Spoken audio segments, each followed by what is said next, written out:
नमस्कार दोस्तों, कैसे हैं आप लोग। आई होप कि आप लोग बहुत ही अच्छे होंगे। तो मेरे हमारी आज की इस कहानी का नाम है डर। झोपड़पट्टी में रहने वाली सुनीता आज फिर सुबह सुबह खाली भगोना लेकर कभी अपने नसीब को दोष ले रही थी तो कभी अपने शराबी पति को। घर में सिर्फ इतना ही खाना होता बनाने के लिए कि अक्सर उसे रोटी नमक के साथ खानी पड़ती या फिर नमकीन चावल। इस सप्ताह को कुछ ज्यादा ही हो गया। पूरे सप्ताह दाल या सब्जी मुंह में डाल ही नहीं पाई थी। बेचारी सास उसका सारा दर्द समझती थी क्योंकि उसने भी ऐसे ही दिन काटे हैं। सुनीता का पति रिक्शा चला रहा पर इतनी मजदूरी तो कर ही लेता था कि सबको ठीक सी रोटी नसीब हो सके, लेकिन शराब की लत ने आगे को ढेरों की भाया भी काम न आया। सोते सोते सूरज सर चढ़ने को आया। तभी बाहर से किसी ने बाज लगाई। देखा तो पोलिया ड्रॉप पिलाने वाली आशा, जो हर बार आती थी आई थी, लेकिन इस बार साथ में डॉक्टर साहिबा भी थी। अपने 3 साल को बेटे और 2 साल की बेटी जो भी पास में मिट्टी में खेल रहे थे, पकड़कर पोलिया का ड्रॉप पिलाया। दोनों बच्चे जैसे ही हड्डियां का ढांचा थे। बड़ा बेटा जो लगभग 6 साल का था, उसकी उम्र भी 4 साल से ज्यादा नहीं लग रही थी। उन्हें देखकर डॉक्टर मैडम बोली, क्या हुआ? इन्हें इतने कमजोर भी नहीं होने चाहिए बच्चे। क्या करता है तुम्हारा पति और तुम क्या करती हो? इतना सुनीता अपनी पेप्सी बताने लगी। कहने लगी, पति किराए की रिक्शा चलाता है और रोज शराब पीता है।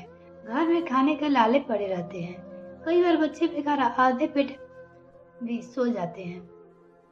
बेचारा, अरे हड्डी का ढांचा न बनेंगे तो क्या होंगे? डॉक्टर मैडम ने कहा, तो तुम्हें भी कुछ काम करना चाहिए ना, जिससे कम से कम तुम खुद और अपने बच्चों का पेट भर सको। दोनों मिलकर कमाओगे तो सही होगा। यह सुनकर बेचारी तो सुनीता फपक पड़ी। कहने लगी, एक बार कहा था पति से कि पास की कॉलोनी में बार में काम ढूंढ लेती हूँ। मैं भी बहुत भड़का था उसने मुझ पे। कहने लगा, बाहर जाएगी काम करने या घूमने, और तो ज्यादा घर में ही सुहाती है। और भी ना जाने कितने इल्जाम लगा दिए थे। खरे खरे अम्मा ने रोक लिया था, नहीं तो हाथ भी उठाने वाले थे। उस दिन से भगवान के भरोसे हूँ मैडम। मैं अपने तो काम करने का नाम ही नहीं लिया। डॉक्टर मैडम की बात पूरी तरह समझ चुकी थी। उन्होंने सुनीता को कहा, मेरे पति ने एनजीओ से जुड़े हुए हैं जो तुम्हारी जैसी महिलाओं की अपना काम शुरू करने से मदद करते हैं। चाहो तो तुम घर से ही अपना छोटा सा काम शुरू कर सकती हो, जिससे तुम्हें रोज काम करने बाहर नहीं जाना पड़ेगा। सिर्फ हफ्ता में एक बार सामान पहुंचाने को ले जाने पड़ेंगे। अच्छा ये बताओ, तुम्हें क्या क्या काम आता है, जैसे अचार पापड़ बनाना या कोई सिलना बोलना? सुनीता एकदम चका कर बोली, हम कढ़ाई बहुत अच्छे से कर लेते हैं, एकदम सुंदर सुंदर। और हमारी अम्मा अचार बढ़िया बहुत अच्छा बनाती है, उनकी मदद से हम भी बना लेते हैं। ठीक है, तो तुम तैयार रहना, मैं तुम्हारे काम शुरू कराने की तैयारी करती हूँ। कहकर डॉक्टर मैडम चली गई। सप्ताह भर बाद उसे डॉक्टर मैडम के पति की मदद से अचार बढ़िया देखा करने का काम मिल गया। लेकिन सुनीता के मन में पति से क्लेश का भी डर बहुत था। इसीलिए पति के घर से जाने के बाद दोनों सास को काम शुरू करते और उसके आने से पहले ही घर के कोने में सामान छिपा कर रख देती। सप्ताह में एक बार जा कढ़ाई का पीस अचार बड़ी पाप सामान ले जाती और उस दिन पिछला दे जाती। एक सप्ताह के काम के नगद पैसे उसे मिल जाते थे। इसी छिपी छिपी में घर के हालत कुछ ठीक होने लगे। पति के रोज लाए हुए राशन में अपना थोड़ा थोड़ा मिला देती, जिससे अब सभी के पेट भर कर खाना मिल जाता। कभी कभार बच्चों को भी फलों का स्वाद भी चखने को मिलने लगा। इसी तरह 2 महीने निकल गए। एक दिन जब सुनीता कढ़ाई के पीस लेने दुकान पर गई तो वही बाजार में उसके पति ने देख लिया।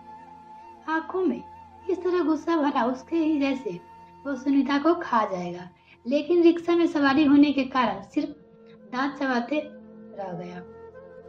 सुनीता डरती डरती घर पहुंची कि आज उसकी खैर नहीं। घर आकर सारा किस्सा अम्मा को बताया। बोली, अम्मा मुझे बहुत डर लग रहा है, पता नहीं शाम को आकर वो क्या करेंगे। अम्मा ने साफ तौर पर कह दिया, बेटा तुम कोई गलत काम नहीं कर रही है जो इतना डर रही हो, और वैसे भी ओखली में सिर दिया है मसाले का क्या डर। फिक्र मत करो, अब मैं भी चुप नहीं रहूंगी, तेरे साथ मैं हूँ। घर में अब हम भी कमाते हैं, उसकी सुनकर चुपचुपा कर हम भी फाके में मरते हैं। वो तो दारू पीकर रास्ता रहता है। डरना छोड़, अब हक जैसे सही के लिए लड़ना सीख। मैं तो जीवन में यही बहुत देर से समझ पाई। सुनीता तो अभी यही समझ जा। अम्मा की बात सुनकर सुनीता ने सिर्फ हिम्मत आई, साथ ही उसका आत्मविश्वास से जग उठा। जान गई कि अब वो आत्मनिर्भर है। थोड़ा सही पर इतना तो कमा लेती है कि जितना उसका पति घर में नहीं देता है। अब पेट में डालने को निवाला है और तन पर ढकने के लिए कपड़े, तो मुसले के बौछार से क्या डरना। अब तैयार थी वो खुद के लिए लड़ने का। अब उसे शाम से डर नहीं लग रहा था। मन में मन दुआरे दे रहे थे कि डॉक्टर मैडम उसके पति ने उन्होंने कमाई का रास्ता दिखाया और खुश थी अम्मा जैसी सास पाकर। मिलते हैं नेक्स्ट फ्रेंड, तब तक के लिए बाय।